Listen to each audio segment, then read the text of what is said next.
Kumusta mga ka-boxing? This is JR Boxing Channel. So, update lang po tayo mga idol dito sa mainit na usapin patungkol kay John Riel Casimero at ni Marlon Tapales.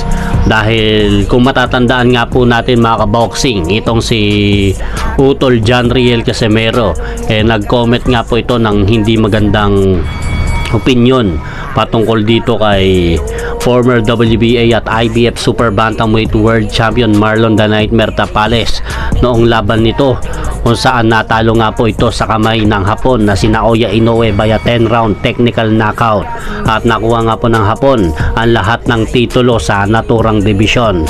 At ayon nga po dito kay John Riel Casimero, alam ko naman po na lahat po ng mga boxing fans alam na nga po ang issue na to, dahil ito nga pong si John Riel Casimero sinabi nga po nito kay Marlon Tapales na hindi nga po daw nito balak manalo kontra dito kay Naoya Inoue, at pumunta lang po daw ito para maging tune up fight ni Naoya Inoue. So dahil po dyan mga ka-boxing, siguro na umabot nga po ang naging opinion nitong si Casimero kay Marlon Tapales. Kaya nung umuwi nga po si Marlon Tapales sa bansang Pilipinas, na-interview nga po ito ng mga media ng PTV Sport, at itinanong nga po dito kung ano ang masasabi niya sa sinabi ni John Riel Casimero. At dito mga idol, sinabi nga po ni Marlon Tapales, kung matatandaan nyo, na hindi nga po daw niya kilala si Casimero, at iniba na po nito ang kanyang kwento. So dahil po dyan mga idol, nagrebat naman po itong si 3 Division World Champion John Riel Casimero sa kanyang official FB fan page, kung matatandaan nyo, na parang nagmamataas na po si Marlon Tapales, dahil baka nakakalimutan po daw, ayon nga po kay Casimero, na bago pa po daw siya maging kampiyon, nasa taas na po daw siya ng pangalan ni Marlon Tapales. Kaya wag po daw siyang magmayabang sa kanyang narating, dahil alam naman po daw natin kung sino ang talagang magaling sa mundo ng boxing.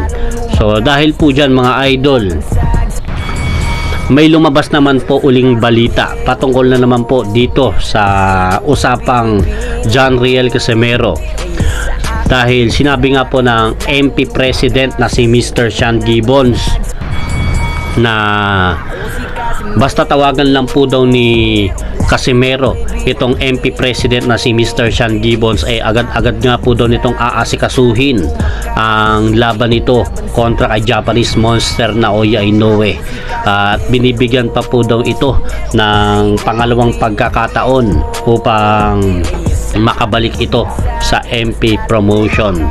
So dahil po dyan mga idol,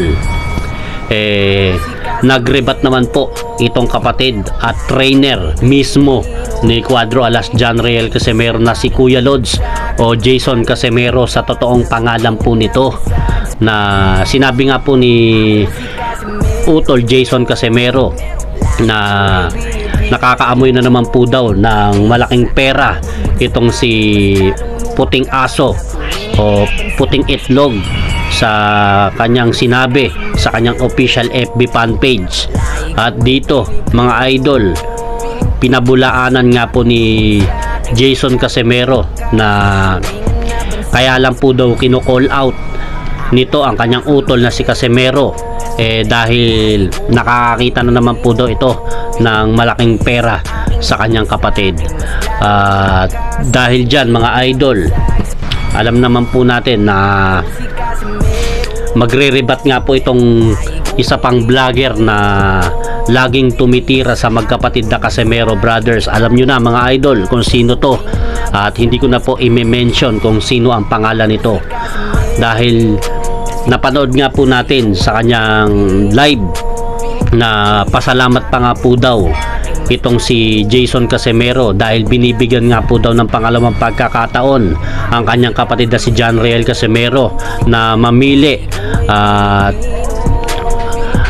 tawagan si Mr. Sean Gibbons upang asikasuhin ang kanilang inaasam-asam na mega fight kontra dito sa Japanese monster na si Naoya Inoue.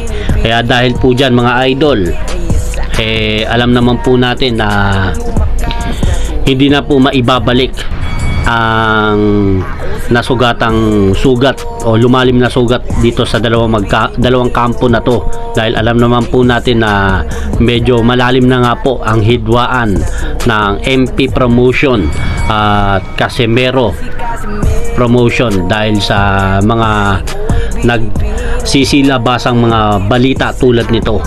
So dahil po dyan mga idol, antay na lang po natin ang magaganap na laban na yan kontra dito kay Casimero at Naoya Inoue itong darating na taon. So hanggang dito na lang po muna mga idol ang aking opinion sa mga usaping nagbabaga na yan patungkol sa John Riel Casimero versus Marlon Tapales at Sean Gibbons MP Promotion. At huwag nyo rin pong kalimutan syempre mga idol, pakisuportahan nyo naman po yung ating munting channel. Maraming salamat po. Parang kang business ka lang yung parang halimbawa may tinda ako, tapos parang ikaw lang yung yung naghahanap ng supplier or buyer. Ganun ka lang, hindi ka promoter, buyer ka lang, naghahanap ka lang ng ng bumibili. Para ka kasing sino.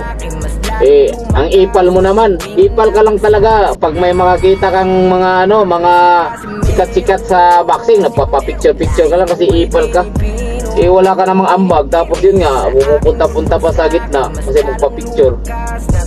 Puting itlog, asong puti, nakakita ka lang, nakaamoy ka lang ng pira sa Team Casimero, call out mo na.